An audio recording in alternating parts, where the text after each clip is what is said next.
News from another neighbor of India, Sri Lanka, and the World Bank has expressed commitment towards supporting Sri Lanka's economic recovery and development. In a letter addressed to Sri Lanka's newly elected president, Anura Kumara Dissanayake, the World Bank recognized that the country's economic reset requires the state's continued attention and added that opportunities for growth, prosperity and development are equally significant. Earlier this week, the managing director of the International Monetary Fund, Kristalina Georgieva, had said that the IMF is looking forward to working with Sri Lanka's new elected president, President Dissanayake.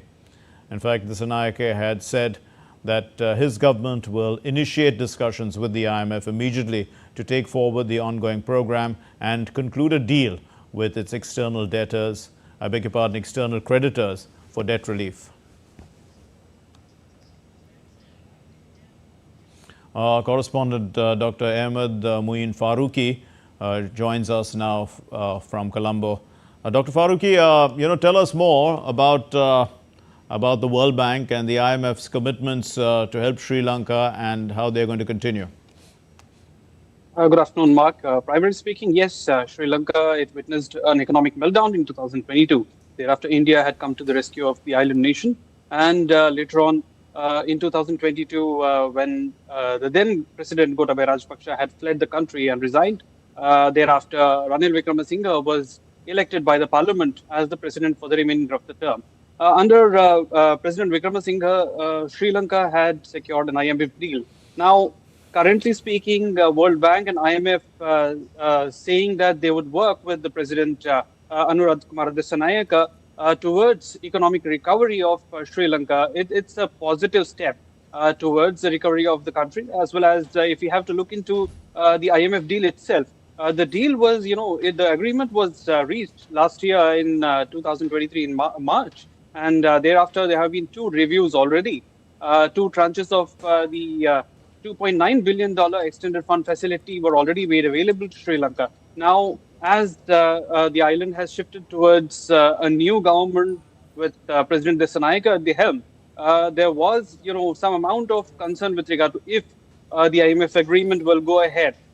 In a televised address just day before yesterday, President Dissanayake, he addressed the entire nation, and he said that economic stability is paramount, and the country, his government, would go ahead and initiate talks with IMF to continue the program.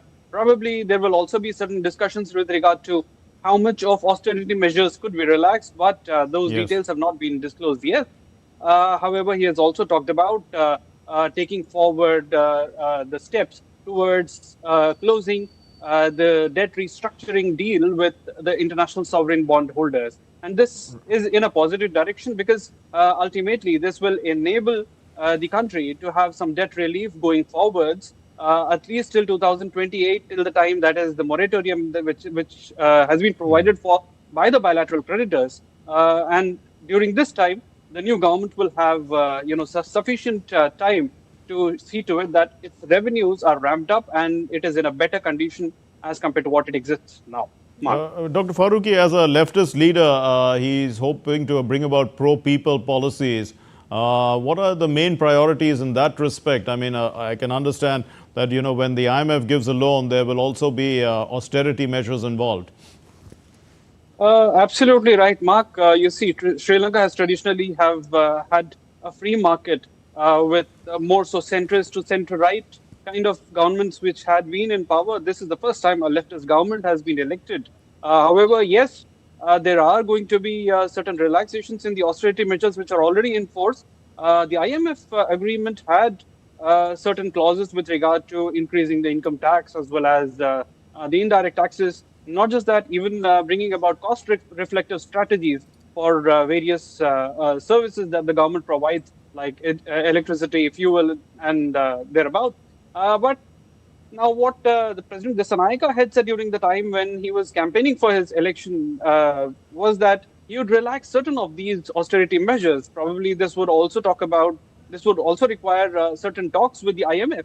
And this is where it gets a little interesting, because there was a debt sustainability analysis done by the IMF in which certain parameters had been finalized.